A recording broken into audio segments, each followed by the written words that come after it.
الحمد لله رب العالمين الصلاة والسلام على سيد الأنبياء والمرسلين وعلى عباد الله الصالحين أعوذ بالله من الشيطان الرجيم بسم الله الرحمن الرحيم هو الذي أرسل رسوله بالهدى ودين الحق ليظهره على الدين كله ولو كره المشركون هو الذي أرسل رسوله بالهدى ودين الحق ليظهره على الدين كله وكفى بالله شهيدا صدق اللہ العظیم۔ آج محرم الحرام کا تیسرا جمعہ ہے۔ پچھلے دو جمعوں کے اندر سیدنا امام حسین رضی اللہ تعالیٰ عنہ کی شہادت، ان کی زندگی، ان کی لازوال قربانی، ان کے پورے خاندان کی قربانی کے حوالے سے ہم نے گفتگو کی ہے، اور آج جو آیت آپ کے سامنے پیش کی ہے، اس آیت میں اللہ رب العزت نے واضح طور پر ایک بات قیامت تک کے آنے والے انسانوں کو سمجھا دی ہے۔ اللہ تعالیٰ فرماتے ہیں کہ هو الذی ارسل رسولہ بالہدی، وہ اللہ کہ جس نے اپنے رسول کو ایک سچا دین، ہدایت دے کر بھیجا ہے۔ اللہ تعالیٰ نے ان اربوں خربوں انسانوں میں سے 1,24,000 ایسے برگزیدہ ہستیوں کو منتخب کیا کہ جن کو اللہ تعالیٰ نے اپنا نبی، اپنا رسول، اپنا پیغمبر، اپنا میسنجر بنا کر بھیجا۔ ہر دور کے اندر اس قوم کے لحاظ سے، اس علاقے کے لحاظ سے اللہ تعالیٰ نے نبی کو بھیجا، اس کو اپنا پیغام دے کر بھیجا، توحید کی دعوت دے کر بھیجا، اور لوگوں کو اللہ کی طرف بلایا۔ یہ سلسلہ جو آدم علیہ السلام سے شروع ہوا، وہ نبی مہربان صلی اللہ علیہ وآلہ وسلم پر ختم ہو گیا۔ ہمارا یہ ایمان ہے کہ محمد الرسول اللہ صلی اللہ علیہ وآلہ وسلم خاتم النبیین ہیں، ان کے بعد کوئی نبی نہیں آئے گا، اور جو کوئی یہ سمجھتا ہے کہ ان کے بعد نعوذ باللہ کوئی نبی آئے گا، وہ مسلمان نہیں ہے، وہ کافر ہے۔ تو اللہ تعالیٰ اس آیت میں ارشاد فرما رہے ہیں اپنے نبی مہربان کے بارے میں۔ آپ کو پتہ ہے کہ قرآن مجید جو اللہ کی کتاب ہے، جس کے بارے میں اللہ فرماتے ہیں الف لام میم ذالک الکتاب لا ریب فیہ ھدی للمتقین، کہ یہ قرآن مجید وہ کتاب ہے جس میں کوئی شک اور شبہ نہیں ہے، اور یہ متقیوں کے لیے ہدایت ہے، قیامت تک کے آنے والے انسانوں کے لیے ہدایت ہے۔ دنیا کے اندر جو کوئی بھی ترقی کرنا چاہتا ہے، کامیابی حاصل کرنا چاہتا ہے، جو کوئی دنیا اور آخرت میں سرخرو ہونا چاہتا ہے، عزت کمانا چاہتا ہے، تو طریقہ یہ ہے کہ وہ قرآن کو فالو کرے، قرآن کو پڑھے، قرآن کو سمجھے، قرآن کے مطابق زندگی گزارے۔ اس کے علاوہ کوئی طریقہ نہیں۔ جو ملک ترقی کرنا چاہتے ہیں وہ اپنے نظام کو، نظام حکومت کو، نظام سلطنت کو، نظام معیشت کو، نظام معاشرت کو قرآن کے مطابق گزارے۔ جو انسان ترقی کرنا چاہتا ہے وہ قرآن کے مطابق اپنی زندگی گزارے۔ جو گھر ترقی کرنا چاہتے ہیں، جو خاندان عزت کمانا چاہتے ہیں، جو اللہ کے سامنے سرخرو ہونا چاہتے ہیں، وہ قرآن کو پکڑ لیں، قرآن کو تھام لیں، قرآن کے مطابق زندگی گزارے۔ قیامت تک کے لیے اللہ تعالیٰ نے یہ فارمولہ بتا دیا کہ آپ یہ کام کرتے رہو۔ جس طرح ڈاکٹر نے آپ کو بتا دیا کہ بھئی بخار ہو آپ پیناڈول لے لو، آپ کو درد ہو آپ کورٹیسون لے لو، آپ بروفین لے لو، اسی طریقے سے اللہ تعالیٰ نے آپ کو ایک فارمولہ بتا دیا کہ بھئی اگر دنیا اور آخرت کی بھلائی چاہتے ہو، کامیابی چاہتے ہو، تو اس قرآن کو تھام لو۔ اچھا، قرآن کو تو پکڑ لیا، لیکن قرآن آیا کس کے اوپر ہے، نازل کس کے اوپر ہوا ہے؟ اس کو چھوڑ کر قرآن کو پکڑ لو گے تو کامیاب ہو جاؤ گے۔ ایک آدمی جس کے اوپر قرآن مجید نازل ہوا، اس کو چھوڑ کر قرآن کو پکڑ لو گے، یہ ناممکن ہے، کیونکہ قرآن میں وہی کچھ لکھا ہے جو اللہ نے بیان کیا ہے، اور نبی نے وہی بیان کیا ہے جو اللہ نے اپنے نبی کو کہا ہے کہ یہ بیان کر دو۔ اس کی واضح مثال یہ ہے کہ قرآن کہتا ہے وَمَا يَنطِقُ عَنِ الْهَوَىٰ إِنْ هُوَ إِلَّا وَحْيٌ يُوحَىٰ، کہ یہ نبی تو اپنے پاس سے کوئی بات نہیں کرتا، یہ نبی جو کچھ تمہیں کہتا ہے اپنے پاس سے نہیں کہتا، یہ تو وہ کہتا ہے جو ہم اس کو کہتے ہیں۔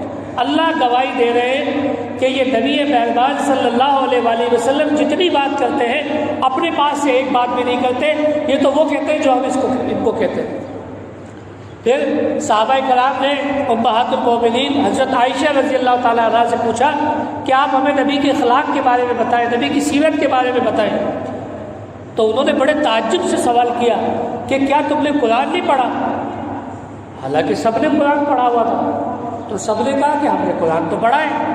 تو فرمایا جو کچھ قرآن میں لکھا ہے وہی نبی کی سیرت ہے، وہی نبی کے اخلاق ہے، وہی نبی کی زندگی ہے، وہی نبی کے کارنامے ہیں۔ اللہ نے اپنے نبی کی زندگی کو قرآن کے ذریعے قیامت تک کے انسانوں کے لیے محفوظ کر دیا، ایک ایک انسان کے سینے کے اندر اتار دیا۔ لاکھوں کروڑوں لوگ ہر سال حفاظ کلام بنتے ہیں، اللہ کے اس کلام کو، نبی مہربان کی اس سیرت کو اپنے سینوں کے اندر محفوظ کرتے ہیں اور قیامت تک کے انسانوں کے لیے ہدایت اور رہنمائی کا ذریعہ بنتے ہیں۔ تو گویا اللہ کے نبی نے فرما دیا کہ اگر اگلا جو دور ہے اس کے اندر فتنے ہوں گے، فساد ہوں گے، ان فتنوں اور فساد سے بچنا چاہتے ہو تو ایک واحد راستہ ہے، وہ کیا ہے کہ قرآن مجید کو تھام لو۔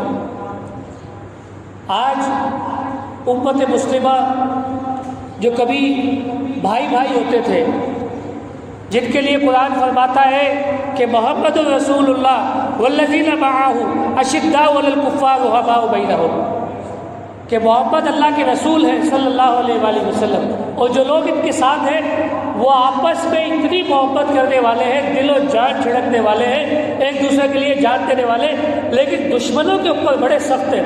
دشمنوں کو تو یہ کچا چبا جائے، لیکن آپس میں بہت محبت کرتے ہیں۔ تو یہ جو امت مسلمہ کی تاریخ قرآن نے بیان کی تھی، جو ان کے بارے میں نبی مہربان نے بتایا تھا کہ المؤمن اخو المؤمن، المسلم اخو المسلم، اور قرآن کہتا ہے انما المؤمنون اخوہ، کہ مومن تو مومن کا بھائی ہے۔ یہ جو تم کو بھائی بھائی بنایا تھا، یہ جو شیر و شکر کیا تھا، یہ مسلمان کو بھائی بھائی بنایا تھا، یہ جو بتایا تھا کہ مسلمان وہ ہے جس کی ہاتھ اور زبان سے دوسرا مسلمان محفوظ رہے۔ اگر آپ کی زبان سے اور آپ کے ہاتھ سے آپ کا مسلمان بھائی محفوظ نہیں ہے، وہ آپ کے گالم گلوچ کا شکار ہے، آپ کی بد اخلاقی کا شکار ہے، آپ کی ظلم و زیادتی کا شکار ہے، آپ کے تشدد کا شکار ہے، تو آپ اپنے آپ گریبان پہ جھانکو، نبی کی حدیث کے مطابق آپ مسلمان نہیں ہو، کیونکہ مسلمان وہ ہے کہ جس کی ہاتھ اور زبان سے اس کا بھائی محفوظ ہو۔ تو آپ یہ دیکھیں اللہ کے نبی نے فرمایا المسلم کالجسد الواحد، کہ مسلمان ایک جسم کی طرح ہے۔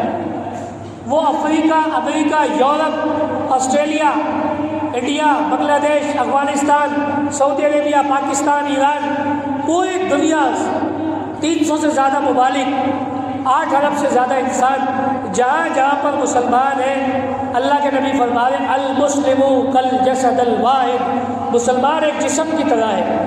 یہ آپ کا ایک جسم ہے۔ امت مسلمہ میں جتنے لا الہ الا اللہ محمد رسول اللہ پڑھنے والے ہیں، وہ کالے ہیں، وہ گورے ہیں، وہ کسی بھی بولی کے بولنے والے ہیں، وہ انگلش بولتے ہیں، اردو بولتے ہیں، پشتو بولتے ہیں، فارسی بولتے ہیں، سندھی بولتے ہیں، پنجابی بولتے ہیں، بنگالی بولتے ہیں، کوئی سی بھی زبان بولتے ہیں، لیکن لا الہ الا اللہ محمد رسول اللہ پڑھنے والے وہ ایک جسم کی طرح ہے۔ اور اللہ کے نبی نے فرمایا کہ جسم کے ایک حصے میں تکلیف ہوتی ہے، آپ کی آنکھ میں درد ہے، آپ کے ہاتھ میں درد ہے، پاؤں میں درد ہے، پیٹ میں درد ہے، سر میں درد ہے، جسم کے کسی ایک حصے میں تکلیف ہے، پورا جسم بے چین ہوگا۔ کل یہ ذرا سی چوٹ لگی ہے نا، پورا جسم بے چین ہے۔ تو اللہ کے نبی فرما رہے کہ پورے دنیا کے جو مسلمان ہیں ایک جسم کی طرح ہے۔ اگر بنگلہ دیش میں مسلمان کا خون بہہ رہا ہے، افغانستان میں، ایران میں، عراق میں، شام میں، لبنان میں، یورپ میں، افریقہ میں، پاکستان میں، دنیا کے کسی حصے میں مسلمان کا خون بہ رہا ہے، فلسطین میں، کشمیر میں، غزہ میں، روہنگیا میں، اگر آپ کو اس کی تکلیف محسوس نہیں ہو رہی تو میں نہیں کہہ رہا، نبی کے حدیث کے مطابق آپ اپنے ایمان کو جانچو، اپنے گریبان میں جھانکو کہ آپ مسلمان ہو کہ نہیں ہو، کیونکہ اللہ کے نبی تو کہہ رہے ہیں کہ اگر ایک حصے میں تکلیف ہو جسم کے، پورا جسم بے چین ہوتا ہے، تو آپ کی ماؤں، بہنوں، بیٹیوں کی عزتیں لوٹی جا رہی ہیں، آپ کے بچوں کو نیزوں پہ اچھالا جا رہا ہے، آپ کے جوانوں کو شہید کیا جا رہا ہے، آپ کے بوڑھے ماں باپ سے ان کے جوان سہارے چھینے جا رہے ہیں، آپ کی جوان بہنوں سے ان کے سہاگ اجاڑے جا رہے ہیں، آپ کو فرق ہی نہیں پڑتا۔ آپ کہتے ہیں ہمارا کیا مسئلہ ہے بھائی، کشمیر سے ہمارا کیا جائے، فلسطین سے ہمارا کیا جائے، افغانستان سے ہمارا کیا جائے، ایران سے ہمارا کیا جائے، عراق سے ہمارا کیا جائے، شام سے، ہمارے سے تو اپنے ہی مسائل حل نہیں ہو رہے، ہم سے تو پاکستانی نہیں سنبھل رہا، ہم سے تو سندھ کے مسئلے حل نہیں ہو رہے۔ نہیں، نبی مہربان کا امتی ہونے کے ناطے، نبی مہربان پر ایمان لانے کے بعد آپ یہ بات نہیں کہہ سکتے۔ آپ کے لیے سب سے پہلے اسلام ہے، پھر پاکستان ہے، پھر کچھ اور ہے۔ آپ مجھے ایک بات بتاؤ، میں مانتا ہوں کہ وطن کی محبت ایمان کا حصہ ہے، لیکن اللہ نے اپنے انبیاء کو جلا وطنی دیکھی۔ موسیٰ علیہ السلام کے ساتھ کیا ہوا؟ نکال دیا۔ ابراہیم علیہ السلام کے ساتھ کیا ہوا؟ باپ نے کہا نکل جاؤ، جلا وطنی ہوئی۔ نبی اکرم صلی اللہ علیہ وسلم نے وطن چھوڑا، ہجرت کی۔ انبیاء کرام کی سنت ہے ہجرت کرنا۔ اچھا پھر کیا ہوا؟ ہجرت کر لی، حالات خراب تھے، مکہ کے حالات خراب تھے، لوگ جانی دشمن ہو گئے، نبی اکرم صلی اللہ علیہ وسلم کو قتل کرنے کے در پر آ گئے۔ اللہ نے حکم دیا ہجرت کرو، نکل جاؤ۔ ہجرت کر کے مدینہ چلے گئے، چھوڑ دیا نا وطن۔ اچھا پھر حالات صحیح ہو گئے، 10 ہجری مکہ فتح ہو گیا، 1 لاکھ کا لشکر لے کے نبی اکرم صلی اللہ علیہ وسلم مکے میں داخل ہو رہے ہیں۔ مکے کے مشرکین اور کافر سمجھ رہے ہیں آج تو ہمارا ٹکا بوٹی ہو جائیں گے۔ صحابہ میں سے کچھ لوگ پکارے الیوم یوم الملحمہ کہ آج بدلے کا دن ہے، آج بدلے کا دن ہے، آج نہیں چھوڑیں گے۔ اللہ کے نبی کے کانوں تک یہ بات پہنچی، اللہ کے نبی نے فرمایا نہیں، الیوم یوم الملحمہ، آج معاف کرنے کا دن ہے، آج عفو درگزر کرنے کا دن ہے، آج گناہوں کو ختم کرنے کا دن ہے، چھوڑ دو جو انہوں نے غلطیاں کی، معاف کیا آپ نے اللہ کی رضا کی خاطر۔ پوچھ رہے اللہ کے نبی بتاؤ میرے بارے میں کیا خیال ہے؟ تو لوگوں کو امید ہے کہ بھائی آپ کو ہم نے ظلم و زیادتی کرنے والا نہیں دیکھا، آپ رحم دل ہیں، آپ عفو درگزر کرنے والے ہیں، آپ معاف کرنے والے ہیں، آپ صلہ رحمی کرنے والے ہیں، آپ اپنے جانی دشمن کو بھی معاف کر دیتے۔ اللہ کے نبی نے معاف کر دیا۔ تاریخ انسانیت میں ایسا واقعہ نہیں ملتا کہ جہاں پر لاکھوں لوگوں کو، جان کے دشمنوں کو، تنگ کرنے والوں کو، رشتہ داروں کو قتل کرنے والوں کو معاف کر دیا کہ جاؤ معاف کیا۔ تو آپ دیکھیں نبی مہربان کی سیرت کا جب آپ مطالعہ کرتے ہیں، قرآن کو ہم پڑھتے ہی نہیں ہیں نا، قرآن کو عربی پڑھتے ہیں وہ سمجھ میں نہیں آتی، ترجمہ پڑھنے کی ہم توفیق نہیں کرتے۔ جب تک یہ بات ہی سمجھ میں نہیں آئے گی، میں نے آپ کو آیت پڑھ کے سنائی، هو الذی ارسل رسولہ بالہدی ودین الحق، کہ وہ اللہ کے جس نے اپنے نبی کو بھیجا، اپنے رسول کو بھیجا، اپنے پیغمبر کو بھیجا۔ کس لیے بھیجا؟ کیا دے کر بھیجا؟ پہلے تو ہدایت دے کر بھیجا، پھر دین حق دے کر بھیجا، ایک سچا دین دے کر بھیجا۔ کیوں بھیجا؟ لوگ کہتے ہیں کہ اللہ کے نبی دعوت و تبلیغ کے لیے آئے تھے، لوگوں کو بات بتانے کے لیے آئے تھے، لوگوں کو سمجھانے کے لیے آئے تھے۔ تو بھائی بات بتانے اور سمجھانے کا کیا ہے کہ میں نے آپ کو بات بتا دی، مانو نہیں مانو میرا کیا ہے، آپ کو بتا دیا، آپ کو بتا دیا، سمجھا دیا۔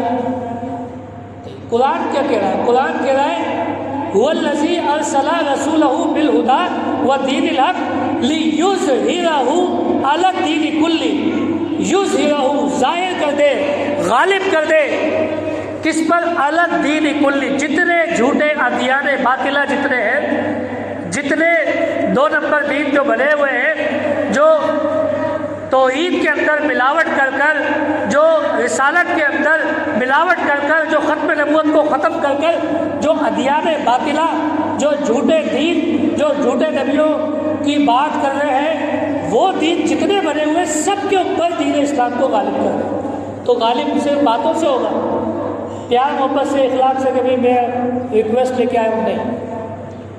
ادیان باطلہ پہ غالب کرنا ہے، قوت پیدا کرنی ہے، طاقت پیدا کرنی ہے اسلام کو۔ دین ایسے غالب آ جائے گا۔ آپ دیکھیں کہ ایک علاقے کے اندر اگر ایک عزت دار ایماندار SHO آ جاتا ہے، ساری چیزیں بند ہو جاتی ہیں، 2 نمبری کے اڈے بند ہو جاتے ہیں، شراب جوا سب بند، ساری لوٹ مار ڈکیتی وارداتیں سب بند ہو گئی۔ کیا ہو گیا؟ ایسا ایک آدمی چینج ہوا ہے، پورا علاقہ سیٹ ہو گیا، کیونکہ اس کو پتا ہے کہ اب یہ رشوت نہیں لے گا، یہ بدلی نہیں لے گا، یہ دھندا نہیں چلے گا، تو سارے سسٹم سیٹ ہو جاتے ہیں۔ تو اللہ نے اپنے نبی کو جو بھیجا ہے وہ دین حق اور ہدایت دے کر بھیجا ہے، اور اس لیے بھیجا ہے کہ سارے جتنے ادیان باطلہ ان کے اوپر دین اسلام کو غالب کر دیں، کیونکہ قرآن کہہ رہا ہے ان الدین عند اللہ الاسلام، کہ اللہ کی نظر میں دین تو صرف ایک ہے، وہ ہے اسلام۔ یہودی کہتے ہیں کہ ہم سچے ہیں، عیسائی کہتے ہیں ہم سچے ہیں، مسلمان یہ دعویٰ کرتے ہیں کہ بھئی ہم سچے ہیں، اور اس دعوے کی دلیل قرآن میں موجود ہے ان الدین عند اللہ الاسلام، کہ اللہ کی نظر میں دین صرف ایک قابل قبول ہے، وہ ہے اسلام۔ تو وہ ہمارا دین ہے، وہ نبی مہربان کا دین ہے، وہ قرآن کا دین ہے، وہ رسول اللہ کا دین ہے، وہ اہل بیت کا دین ہے، وہ صحابہ کرام کا دین ہے، وہ امہات المومنین کا دین ہے، وہ دین ہے جس کو ہم فالو کرتے ہیں، اور وہ اسلام ہے۔ تو اللہ تعالیٰ نے اپنے نبی کو ہدایت اور دین حق کے ساتھ بھیجا کہ اس کو غالب کر دو۔ اب لازمی بات ہے، کسی چیز کو غالب کرنے کے لیے، کسی حکم کو چلانے کے لیے، کسی بات کو بنوانے کے لیے محنت ہوتی ہے، جد و جہد ہوتی ہے، کوشش ہوتی ہے۔ اس جد و جہد کے لیے نبی اکرم صلی اللہ علیہ وآلہ وسلم نے طائف کے اندر مارے کھائے۔ وہاں کا جو سردار تھا اس نے موالی اوباش لڑکوں کو آپ کے پیچھے لگا دیا اور کہا جہاں پر یہ کھڑا ہو کے بات کرے نبی مہربان، اس کو جو ہے پتھر مارو، اس کا پیچھا کرو، اس کے اوپر جو ہے جملے کسو، اور اس کو جو ہے نعوذ باللہ اس کے بارے میں الٹا سیدھا کرو۔ اللہ کے نبی نے برداشت کیا، یہاں تک کہ فرشتہ آ گیا۔ طائف جو لوگ گئے ہیں انہوں نے دیکھا ہے، اللہ آپ سب کو وہاں پر لے جائے، مدینے کی زیارت نصیب کروائے، حج بیت اللہ عمرہ کی آپ کو سعادت نصیب فرمائے۔ طائف اس طرح ہے جیسے کوہ مری جو پہاڑوں کا سلسلہ، اس طرح پہاڑی۔ تو وہ فرشتہ آیا، اس نے کہا کہ اللہ نے مجھے بھیجا ہے، آپ حکم کرو اس پہاڑ کو الٹ دیں۔ جن لوگوں نے آپ کے ساتھ یہ بد اخلاقی کی ہے، بدتمیزی کی ہے، بد تہذیبی کی ہے، ان کی پوری نسل کو غرق کر دیں، ان پہاڑوں کو الٹ دیں، ان دونوں بستیوں کو تباہ اور نیست و نابود کر دیں۔ لیکن اللہ کے نبی جو کہ لہو لہان ہے، پہاڑ کے پیچھے اونٹ لے کے بیٹھے ہوئے، وہ فرما رہے کہ نہیں، وما ارسلناک الا رحمۃ للعالمین، کہ مجھے اللہ تعالیٰ نے رحمت بنا کے بھیجا ہے تمام جہانوں کے لیے، میں یہ نہیں کر سکتا۔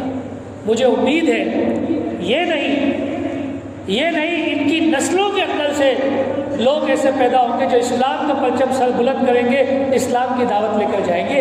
اور پھر آپ نے دیکھا اس سندھ جس میں ہم رہتے ہیں اس کو باب الاسلام کہا جاتا ہے۔ کیوں؟ کیونکہ جنوب ایشیا کے اندر جو اسلام داخل ہوا اس سندھ کے ذریعے داخل ہوا، اور وہ جو اسلام کا پرچم لے کے آیا وہ محمد بن قاسم تھا، اور وہ محمد بن قاسم طائف کا رہنے والا ثقفی تھا۔ آپ دیکھیں نا، تاریخ کو پڑھ کے دیکھیں کہ اللہ کے نبی نے ہر بات میں کوئی نہ کوئی اللہ اور اس کے رسول کی کوئی نہ کوئی منشا ہے، کوئی نہ کوئی معیشت ہے، کہ وہ مشیت ہے کہ وہ کوئی بات کر رہے ہیں تو اس کے اندر کوئی لاجک ہے۔ نہیں کیا ان کو نیست و نابود، اور پھر اسلام کا پرچم وہاں سے بلند ہوا۔ اچھا، یہ کام نبی اکرم صلی اللہ علیہ وآلہ وسلم نے مکے کے اندر، میں آپ کو بات کر رہا تھا کہ وطن کی محبت ایمان کا حصہ ہے، لیکن اللہ کے نبی نے وطن کو چھوڑا، مکہ کو چھوڑ کے مدینہ ہجرت کی، اور پھر جب مکے کے باہر مال غنیمت تقسیم ہو رہا ہے، 100 گھوڑے فلاں کے، 100 اس کے، 100 اس کے، اس کے 400 اونٹ، اس کے 500 اونٹ، اس کا یہ خزانہ، تو جو انصار تھے مسلمان، ان کے جو جوان تھے ان کی آپس میں باتیں ہوئی کہ یار قربانی ساری ہم نے دی، یہ تو ابھی مسلمان ہوئے مکہ فتح ہونے کے بعد۔ سابقون الاولون کو تو قرآن میں کہا ہے کہ جو پہلے ایمان لے کے آئے اور جو بعد میں ایمان لے کے آئے وہ برابر نہیں ہے۔ جنہوں نے پہلی زبان پہ لبیک کہا اور لا الہ الا اللہ محمد رسول اللہ جنہوں نے پڑھ لیا، وہ اور جو فتح مکہ ہونے کے بعد مسلمان فرق ہے۔ غزوہ بدر میں جو شامل ہوئے ان کا رتبہ قیامت تک کے آنے والے مسلمانوں کے برابر نہیں ہو سکتا۔ ایک مرتبہ جھگڑا ہوا، صحابہ کا آپس میں کوئی تلخ کلامی ہو گئی، خالد بن ولید نے کوئی بات کہہ دی تو اللہ کے نبی نے ان کو کہا کہ تم کیا بات کر رہے ہو؟ یہ بدری صحابی ہیں اور سابقون الاولون میں سے، ان کا مقابلہ احد کے پہاڑ کے برابر، اگر سونا دو گے تو بھی تم ان کے برابر، ان کے ایمان کے برابر نہیں ہو سکتے۔ یہ سابقون الاولون ہیں، بدر کی لڑائی جنہوں نے لڑی جب صرف 313 تھے، بغیر ہتھیار، بغیر گھوڑے، بغیر تلواروں، بغیر اونٹ، بغیر ساز و سامان کے، یہ میری زبان پر میرے کہنے پر لبیک کہا اور اپنی جان کی قربانی دینے کے لیے بدر کے مقام پر پہنچ گئے جہاں کنفرم موت تھی۔ 1000 لشکر تھا تلواروں اور گھوڑوں کے ساتھ، کنفرم موت نظر آ رہی تھی، اس وقت انہوں نے لبیک کہا۔ تم اور یہ کیسے برابر ہو سکتے ہو؟ نہیں، برابر نہیں ہو سکتے۔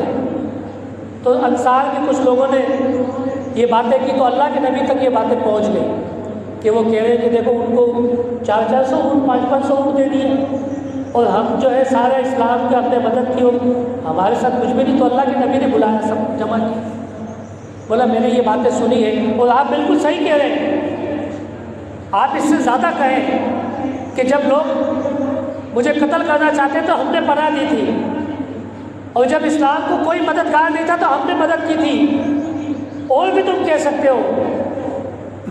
تو وہ رونے لگ گئے۔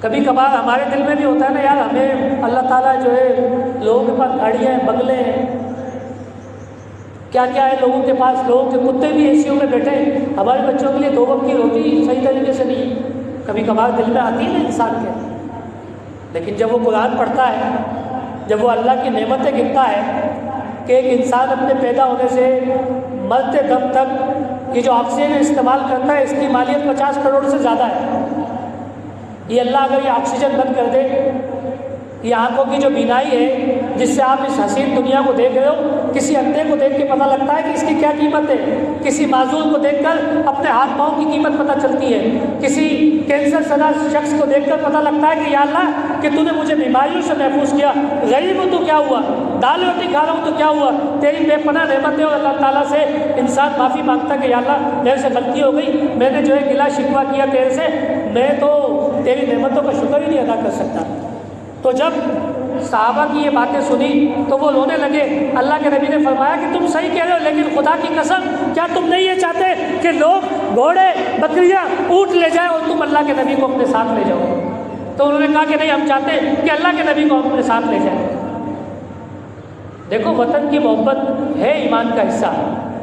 جب مکہ فتح ہو گیا، ساری مشکلیں آسان ہو گئی، سب لوگ مسلمان ہو گئے، ساری طاقتیں ہار گئی، تو پھر مکہ میں آ کے رہتے ہیں نا نبی اکرم صلی اللہ علیہ وسلم۔ روزہ تو آپ کا مکہ میں ہونا چاہیے تھا بھائی، اپنا گھر تھا نا مکہ میں، تو جس گھر میں آدمی پیدا ہوا وہاں سے نکالا دشمنوں نے، اب دشمن سارے مر گئے، اب آپ اپنے گھر میں آ گئے دوبارہ، تو رک جاؤ نا گھر میں۔ روزہ کہاں پر ہے؟ مدینے میں۔ کہاں ہے روزہ؟ مدینے میں ہے نا۔ کیوں؟ انصار کے ساتھ اللہ کے نبی نے فرمایا کہ یہ ہجرت اللہ نے رکھی تھی، ورنہ میں تو انصار میں ہوتا۔ اس ہجرت کی نعمت اللہ تعالیٰ نے یہ رکھی تھی کہ مجھے مکہ میں پیدا کیا، وہاں پہ مشکلات، صعوبتیں، تکالیف برداشت کی، اور پھر ہجرت کا اجر اور ثواب جن لوگوں نے ہجرت کی، پاکستان بنانے کے لیے جن لوگوں نے ہجرت کی، اسلام کے لیے، کلمے کے لیے جنہوں نے ہجرت کی، انہوں نے نبی کی سنت کو زندہ کیا، وہ کوئی بھی ہو، وہ کسی ملک کے بھی رہنے والے ہوں۔